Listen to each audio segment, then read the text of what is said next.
ऐसा किया। इसलिए नारद, यदि तुम्हारी सामर्थ्य थी काम पर विजय प्राप्त करने की, तो अब विजय प्राप्त करके दिखाओ, है ना।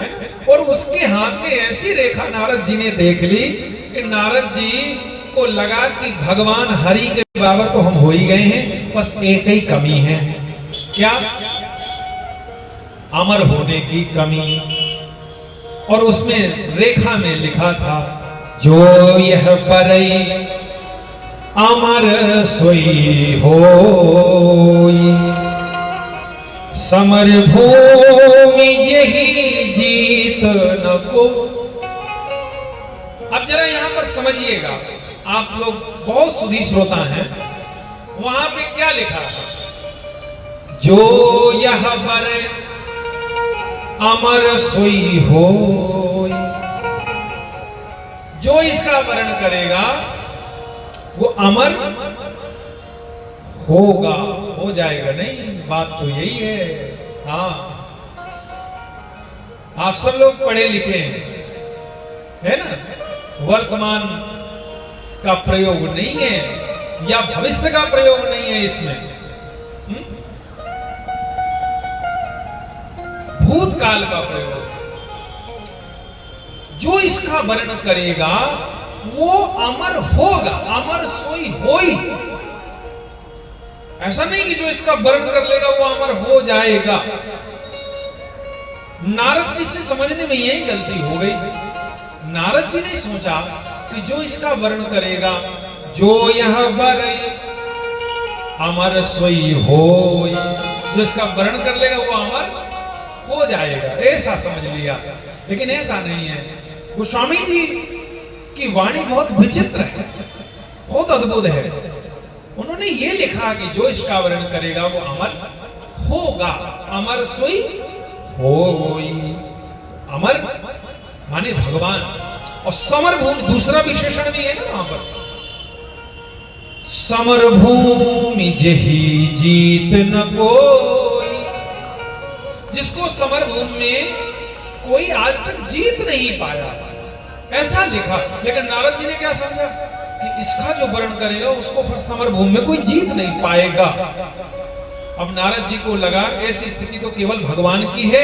अब अगर ये हमारे साथ जुड़ जाएंगी तो जैसे भगवान लक्ष्मी जी के साथ शोभा प्राप्त करते हैं और वैसे ही हम विष्णु मोहिनी के साथ शोभा प्राप्त करेंगे, और हमारा भी वही प्रभाव है।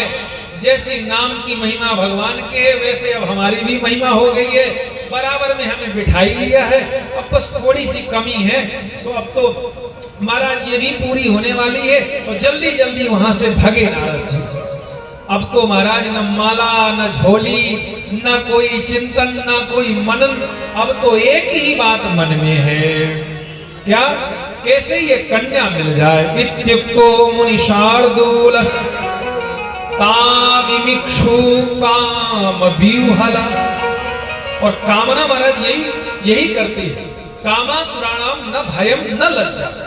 दो चीजें पहले चली जाती हैं कामातुर व्यक्ति की, ना तो उसे भय होता है और ना उसे लज्जा होती है। नारद जी के साथ यही हो रहा। देखो संत हैं और कितनी बड़ी प्रतिष्ठा, कितना बड़ा मान सम्मान, लेकिन आज स्थिति गोस्वामी जी लिख रहे हैं। यहाँ तो लिखा भय काम व्यूहला, लेकिन वो व्यूहलता कैसी थी? गोस्वामी जी की लाइन सुनिए। जब तब कछु ना होय तेहि काला, जब तब कछु ना होय तेहि काला, हे विधि मिले पवन विधि वाला, हे विधि मिले पवन विधि वाला, जब तब कछु ना होय तेहि काला, जब तब कछु ना होय तेहि काला। विकल हो गए, बोले इस समय तो अब कुछ में मन नहीं लग रहा, केवल अब बस विश्व मोहिनी प्राप्त हो जाए। लेकिन ये कैसे प्राप्त होगी? हम तो बाबा हैं। इसको प्राप्त करने के लिए ये जितनी सुंदर है उससे भी अधिक सुंदर हमको बनना चाहिए। देख लीजिए यहाँ सुंदरता का क्या परिणाम है, ये यहाँ पर स्पष्ट है। अब आपको जो ठीक लगे क्योंकि बहुत महाराज कई लोगों का, कई माताओं बहनों का तो पूरा दिन ही इसी में चला जाता है, कितना धन का अपव्यय हो जाता है सुंदर बनने के चक्कर में। भगवान को तन की सुंदरता नहीं, मन की सुंदरता की जरूरत है। आप संसार को लुभा सकते हैं लेकिन भगवान को नहीं लुभा सकते, इसलिए भगवान रीझे हमें ऐसा सुंदर बनना है तो बाहर सुंदरता की जरूरत नहीं, भगवान को अंदर की सुंदरता की जरूरत है। अंदर की सुंदरता, अगर बाहर की सुंदरता की जरूरत होती तो गोस्वामी जी ये नहीं लिखते कि निर्मल मन जन सो मोहि पावा, गोस्वामी जी लिखते निर्मल तन जन सो मोहि पावा। इसलिए भैया मैं हाथ जोड़कर निवेदन करता हूं, ये आपका पूरे जीवन में जो नाना प्रकार से लिपाई पुताई में खर्चा हो जाता है बेकार में, महाराज डेंटिंग पेंटिंग है, घंटों आप बैठे रहते हो बड़ा सा वो बक्सा लेकर के, हे भगवान अच्छा खासा महाराज मुंह कैसे कैसा उसको बना देते हो, आंखों के ऊपर, आंखों के नीचे, भौं के ऊपर, भौं के नीचे, ये पलकों वाला है, ये भौंों वाला काजल है, ये ओंठों के ऊपर है, फिर ओंठों के अंदर है, क्या क्या लगा करके कैसा सुंदर, जैसा ठाकुर जी ने बना दिया है बस वैसे बन जाओ, यही बहुत है। इसलिए सुंदरता अक्सर आपको संसार में फंसाएगी, और यदि इससे आप बच गए और आपने मन को सुंदर बना लिया तो संसार से आप बच जाओगे, और आप संसार से बच जाओ, इस कथा का यही प्रयोजन है महाराज, यही सार्थकता है। नारद जी जैसे सभी विवल हो गए, सुंदरता को प्राप्त करने के लिए भगवान का स्मरण करने लगे। भगवान तो बड़े कौतुकी, हरिशन मांगौ सुंदरताई विधायेत्यम विष्णु रूपम, यहां पर स्पष्ट लिख दिया कि भगवान विष्णु का रूप मैं मांग लूं, ग्रहीतम मुनि सत्तम, ग्रहण कर लूं थोड़ी देर के लिए ही सही, अगर मिल जाए तो हमारा कार्य संपन्न हो जाएगा। भगवान का स्मरण किया, भगवान तत्काल प्रकट हो गए।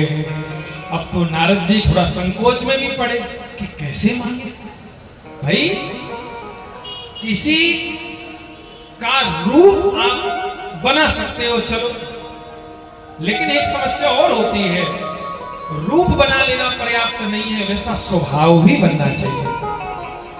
यहां आप स्वरूप बना लोगे लेकिन स्वभाव नहीं बना पाओगे, तो भगवान ने कहा क्या चाहते हो, बोले प्रभु जेहि विधिनाथ, पहले तो कहा कि आपन रूप देव प्रभु मोहि, तो भगवान ने कहा कि केवल रूप से काम चल जाएगा, अरे विवाह में बहुत सी चीजों की जरूरत पड़ती है, बहुत सी बातें भगवान ने समझा दी, सुंदर दूल्हा बनोगे, सुंदर स्वभाव भी होना चाहिए, मीठा मीठा बोलना भी आना चाहिए, सुंदर चाल भी होनी चाहिए, दूल्हे में बहुत गुण होने चाहिए।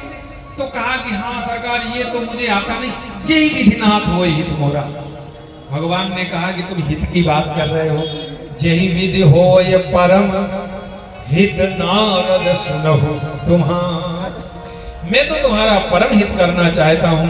और भगवान ने तुरंत बंदर का रूप दे दिया। अब यहाँ पर दो प्रयोजन हैं, बंदर इसलिए दे दिया क्योंकि हरिशन मानव सुंदरताई, हरि माने बंदर भी होता है और हरि माने भगवान भी होते हैं, संस्कृत में बंदर को हरि भी कहते हैं, इसलिए भी भगवान ने बंदर का स्वरूप दे दिया। और दूसरा इसलिए बंदर का स्वरूप दे दिया कि महाराज आज यदि ये बंदर बन गया तो ठीक है, थोड़ी देर के लिए बनेगा, लेकिन यदि आज ये सुंदर बन के और विवाह में फंस गया तो इसकी जो सुंदरता की प्रसन्नता है वो जीवन भर के लिए इसे बंदर बना देगी, जीवन भर के लिए। और मुझे कहने में बिल्कुल संकोच नहीं है महाराज, आप विचार करके देखिएगा, गृहस्थ जीवन में जब हम प्रवेश कर जाते हैं, संपूर्ण जीवन कामनाओं की पूर्ति के लिए हम व्यतीत कर देते हैं, लेकिन जब समय चला जाता है, शरीर का बल चला जाता है, धन चला जाता है, सब कुछ चला जाता है और फिर भी कामनाएं पूर्ण नहीं होती, तब केवल पछतावा हाथ में रह जाता है।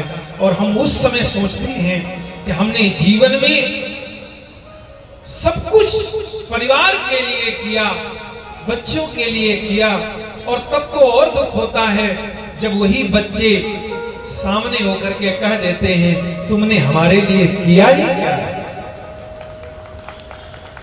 उस क्षण महाराज इतना दुख होता है और फिर एक सहारा याद आता है कि अगर हमने इससे महाराज थोड़ा भी 1% भी अगर भगवान के लिए किया होता तो आज भगवान महाराज हमारी बांह पकड़ लेते, दौड़ कर आते और हाथ पकड़ कर कहते आओ तुमने मेरे लिए किया। इसलिए जीवन में याद रखिए, आप तन से परिवार के रहिए लेकिन मन से भगवान में जुड़े रहिए और थोड़ा थोड़ा ही सही जीवन में अपना मन, अपना तन और अपना धन धर्म से जोड़ कर रखिए, जोड़ कर रखिए महाराज।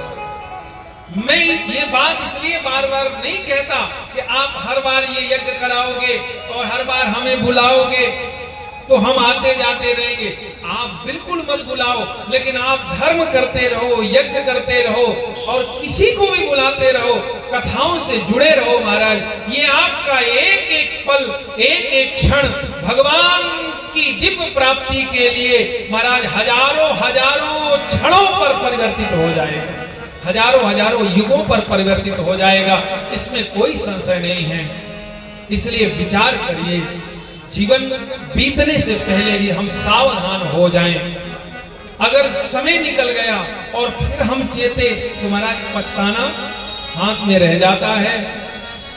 इसलिए ये उत्तम समय है, 9 दिवसों का समय हमें मिला हुआ है। भगवान से प्रार्थना करनी चाहिए कि प्रभु ऐसे हमें जोड़ करके रखे। नारद जी महाराज को महाराज बंदर बना दिया। नारद जी गए, अब बंदर बन के गए हैं। जैसे ही पहुंचे विश्व मोहिनी सुंदर माला लेकर के राजाओं को देखती हुई, और नारद जी की ओर तो देखा भी नहीं। नारद जी देखो दूल्हा बने हैं,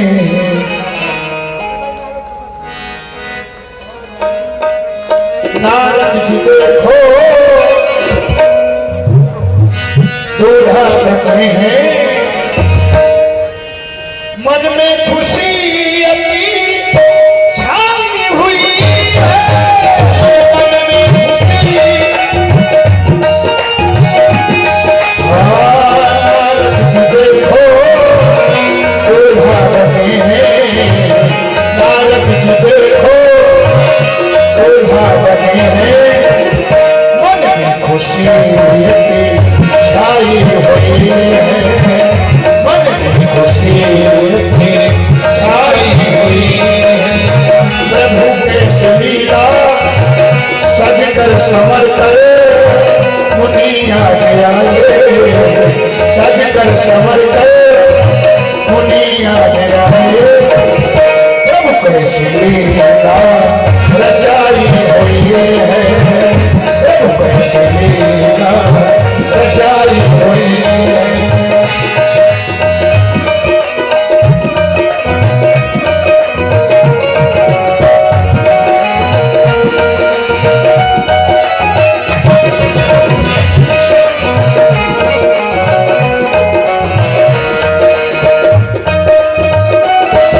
नारद जी को तो ऐसा लग रहा है कि हम सुंदर हैं, भगवान की तरह सुंदर हैं। लेकिन जब बार बार विश्व मोहिनी के सामने आते और फिर विश्व मोहिनी ने नहीं देखा तो नारद जी को लगा कि हम हमारी ओर देख क्यों नहीं रही है। और उसी समय भगवान आते हैं और लक्ष्मी जी के साथ आकर विश्व मोहिनी का वर्ण करके चले जाते हैं।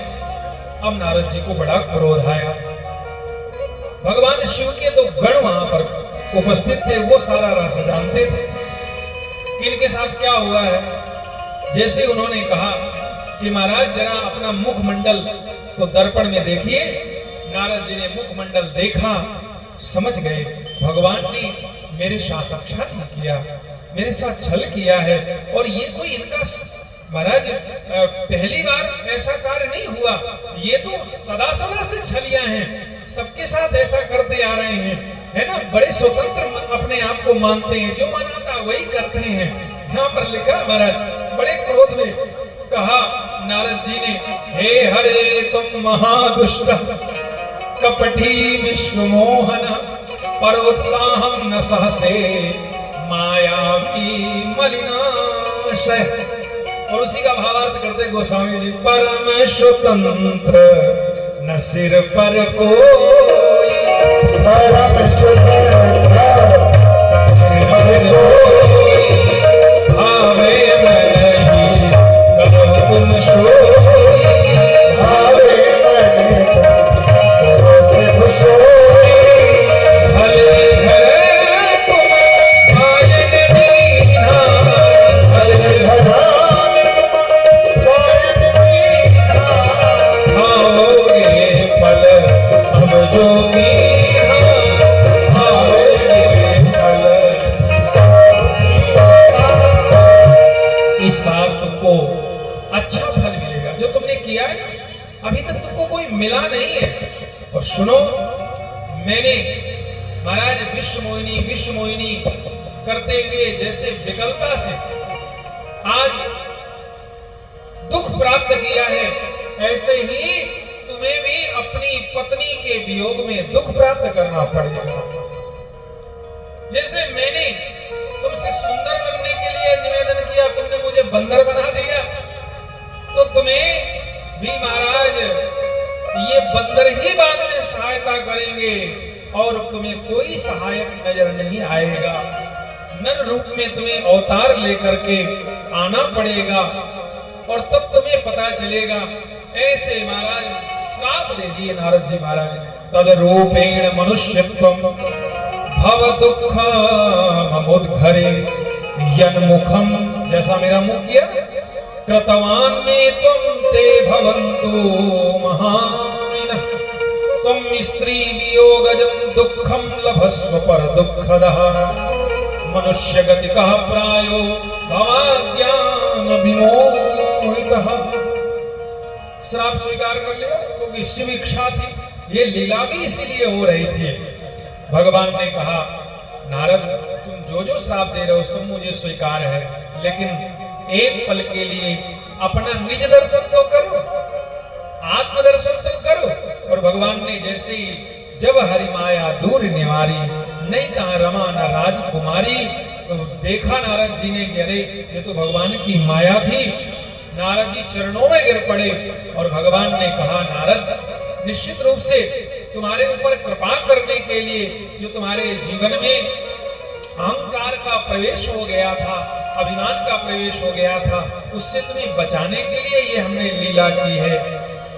मन में बहुत क्रोध आ गया था और जब क्रोध आता है तो शरीर जलता है, हृदय दग्ध होता है। आप कभी देखिएगा महाराज, विचार करिएगा। इसलिए जब कभी काम, क्रोध, लोभ, मोह ये महाराज आए ना, तो इनको भगवान की ओर मोड़िए, तभी ये शांत होते हैं। एक ही उपाय है इनसे बचने का, केवल भगवान के नामों का स्मरण। और भगवान विष्णु कह रहे हैं नारद, जो तुम्हारे अंदर क्रोध के कारण तुम्हारा हृदय दग्ध हो रहा है, उसकी शांति अब भगवान शिव के नामों से होगी। जपहु जाय शंकर सतनामा, होई हृदय तुरंत विश्राम। जाकर के भगवान शिव के नामों का स्मरण करो, तुम्हारे हृदय में तुरंत पवित्र भाव जागृत होगा और तुम्हें विश्राम मिल जाएगा। तो हम लोग भी भगवान के नाम का आश्रय लें और प्रभु से कहें कि प्रभु आपका एक नाम कोई जीव लेता है वह धन्य हो जाता है। हमने और कुछ नहीं किया, केवल आपके नाम का कथा का आश्रय लिया है और हमसे कुछ नहीं बना जीवन में। आप हमारे ऊपर निश्चित कृपा करिए। आप उन सब पर कृपा करते हैं जो आपका नाम आश्रय ले लेते हैं। हम भी आपकी शरण में हैं और निवेदन करें, ऐसा क्या काम किया हमने तेरा जो मेरा हाथ तुमने थाम लिया। आप तो उसका निश्चित रूप से हाथ पकड़ लेते हैं प्रभु। आइए भगवान से प्रार्थना करते हैं। ऐसा क्या काम किया हमने तेरा जो मेरा हाथ तुमने थाम लिया। मेरी जिंदगी किस किस की जिंदगी बदली है भगवान ने? एक बार हाथ उठा दो तो प्रेम से कहो, प्रभु मेरी जिंदगी बदल दी तुमने, क्या जरा सा मैंने तेरा नाम